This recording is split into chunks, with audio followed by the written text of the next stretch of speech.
ನಮಸ್ಕಾರ. ನಾನು ಸಂಧ್ಯಾ ವಂದನ. ಇಂದಿನ ಈ ವಿಡಿಯೋದಲ್ಲಿ ನಾವು ಭಗವದ್ಗೀತೆ ನಮ್ಮ ಪ್ರತಿನಿತ್ಯದ ಕೆಲಸದಲ್ಲಿ ಹೇಗೆ ಸಹಾಯ ಆಗುತ್ತೆ ಎಂಬಂತಹ ವಿಚಾರವನ್ನು ಒಂದು ಉದಾಹರಣೆ ಮೂಲಕ ತಮ್ಮ ಮುಂದೆ ಇಡ್ತೇನೆ. ಪ್ರತಿದಿನದ ಕೆಲಸದಲ್ಲಿ ಈಗಿರುವಂತಹ ವೇಗದ ಸಮಾಜದಲ್ಲಿ ಕೆಲವೊಮ್ಮೆ ಸಮಯದ ಅವಧಿ ಕಡಿಮೆ ಇರುತ್ತೆ, ಕೆಲಸದ ಒತ್ತಡ ಜಾಸ್ತಿ ಇರುತ್ತೆ. ಉದಾಹರಣೆ ಮೂಲಕ ಹೇಳೋದಾದರೆ, ಒಂದು ಕಾಲೇಜ್ನಲ್ಲಿ ಸ್ಟೂಡೆಂಟ್ಸ್ಗಳಿಗೆ ಅವರ ಮೇಲಾಧಿಕಾರಿಗಳಿಂದ ಒಂದು ಅಸೈನ್ಮೆಂಟ್ ಸಬ್ಮಿಟ್ ಮಾಡಲಿಕ್ಕೆ ಒಂದು ಇಂಟಿಮೇಷನ್ ಬರುತ್ತೆ ಅಂದ್ಕೊಳ್ಳೋಣ. ಆ ಅಸೈನ್ಮೆಂಟನ್ನು ಕಂಪ್ಲೀಟ್ ಮಾಡಲಿಕ್ಕೆ ಕೊಟ್ಟಂತಹ ಅವಧಿ ಮುಂದಿನ 3 ಗಂಟೆಗಳು. ಆ 3 ಗಂಟೆಯ ಒಳಗೆ ಸಬ್ಮಿಟ್ ಮಾಡಬೇಕು. ಹಾಗೆ ಅದರ ಬೇಸಿಸ್ ಮೇಲೆ ಆ ಸ್ಟೂಡೆಂಟ್ಸ್ಗಳಿಗೆ ಮಾರ್ಕ್ಸ್ ಅಥವಾ ಗ್ರೇಡಿಂಗ್ ಕೊಡ್ತಾರೆ ಅಂದ್ಕೊಳ್ಳೋಣ. ಮುಂದಿನ ಅವಕಾಶ ಇದರ ರಿಸಲ್ಟ್ ಮೇಲೆ ಹೊಂದಿಕೊಂಡು ಇದೆ ಅಂದ್ಕೊಳ್ಳೋಣ. ಸೊ ಇಂತಹ ಸಂದರ್ಭದಲ್ಲಿ ಏನು ಮಾಡ್ಬೋದು? ಮಕ್ಕಳಿಗೆ ಇಮಿಡಿಯೇಟ್ ಆಗುವಂತಹ ಪ್ರಭಾವ ಏನು? ಆ 3 ಗಂಟೆ ಒಳಗೆ ತಾವು ಅದನ್ನು ಸಬ್ಮಿಟ್ ಮಾಡಲಿಕ್ಕೆ ಸಾಧ್ಯವೇ ಎಂಬಂತಹ ಪ್ರಶ್ನೆ ಬರ್ಬೋದು. ಮಾಡಲಿಕ್ಕೆ ಆಗದಿದ್ದರೆ ಎಂಬಂತಹ ಭಯ ಬರ್ಬೋದು, ಎಂಗ್ಸೈಟಿ ಬರ್ಬೋದು, ಉದ್ವೇಗ ಬರ್ಬೋದು, ಆತಂಕ ಬರ್ಬೋದು. ಕಂಪ್ಲೀಟ್ ಮಾಡಲಿಕ್ಕೆ ಆಗದಿದ್ದರೆ, ತನ್ನ ಮಾರ್ಕ್ಸ್ ಕಡಿಮೆ ಆದರೆ, ಅವಕಾಶ ತಪ್ಪಿ ಹೋದರೆ, ಈ ಥರ ಪ್ರಶ್ನೆಗಳು ಬರ್ಬೋದು.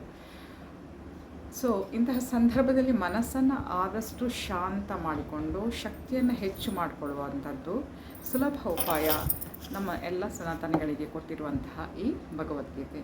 ಮನಸ್ಸನ್ನು ಸಂಪೂರ್ಣವಾಗಿ ಶಾಂತವಾಗಿ ಇಟ್ಕೊಂಡು ಭಗವದ್ಗೀತೆಯ 1-2 ಶ್ಲೋಕಗಳನ್ನು ನಿಧಾನವಾಗಿ ಓದಿ ನಿಮ್ಮ ಮನಸ್ಸನ್ನು, ನಿಮ್ಮ ಆತ್ಮದ ಬಲವನ್ನು ಪರಮಾತ್ಮನ ಶಕ್ತಿ, ಅಪರಿಮಿತ ಶಕ್ತಿಯ ಜೊತೆಗೆ ಜೋಡಿಸ್ಕೊಳ್ಳಿ.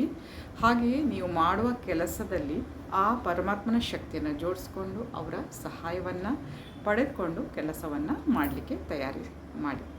ಸೊ ಆ ಸಂದರ್ಭದಲ್ಲಿ ನಿಧಾನವಾಗಿ ಮನಸ್ಸು ಶಾಂತವಾಗಿರುತ್ತೆ ಹಾಗೂ ಶಾಂತ ಮನಸ್ಸಿನಿಂದ ಮಾಡುವಂತಹ ಎಲ್ಲ ಕೆಲಸಗಳು ಒಳ್ಳೆಯದಾಗಿರುತ್ತೆ. ಹಾಗೆಯೇ ಉತ್ತಮ ಪರಿಣಾಮವನ್ನು ಕೂಡ ಕೊಡುತ್ತೆ, ಪ್ರಭಾವವನ್ನು ಕೂಡ ಬೀಳುತ್ತೆ. ನಿಮ್ಮ ಮನಸ್ಸು ಕೂಡ ಉದ್ವೇಗಕ್ಕೆ ಒಳಗಾಗದೆ ಶಾಂತವಾಗಿರುತ್ತೆ.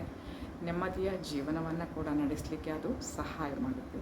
ಸೊ ಇದು ಒಂದು ಉದಾಹರಣೆ, ಸ್ಟೂಡೆಂಟ್ಸ್ಗಳ ಉದಾಹರಣೆ ನಾನು ಕೊಟ್ಟದ್ದು ಅರ್ಥ ಆಗಲಿಕ್ಕೋಸ್ಕರ. ಅದೇ ರೀತಿ ನಮ್ಮ ಜೀವನದಲ್ಲಿ ಪ್ರತಿದಿನ ಬೇರೆ ಬೇರೆ ಸಂದರ್ಭಗಳು ನಮ್ಮ ಮುಂದೆ ಬರುತ್ತೆ. ಆ ಸಂದರ್ಭದಲ್ಲಿ ಕೂಡ ನಮ್ಮ ಕೈಯಲ್ಲಿ ಒಂದು ಪುಟ್ಟ ಭಗವದ್ಗೀತೆ ಇದ್ದಲ್ಲಿ ಆ ಶ್ಲೋಕಗಳು, ಆ ಶಕ್ತಿಗಳು, ಮೇಲಿರುವಂತಹ ಪರಮಾತ್ಮ ನಿರಾಕಾರ ಶಿವನ ಆ ಶಕ್ತಿ ನಮ್ಮ ಜೊತೆ ಜೋಡಣೆ ಆದಾಗ, ನಮ್ಮ ಕೆಲಸದಲ್ಲಿ ಅವನ ಶಕ್ತಿ ಇನ್ಕ್ಲೂಡ್ ಆದಾಗ ನಮ್ಮ ಕೆಲಸ ಎಲ್ಲ ಪ್ರತಿಯೊಂದು ಆರಾಮವಾಗಿ ಮಾಡಲಿಕ್ಕೆ ಸಾಧ್ಯ ಆಗುತ್ತೆ.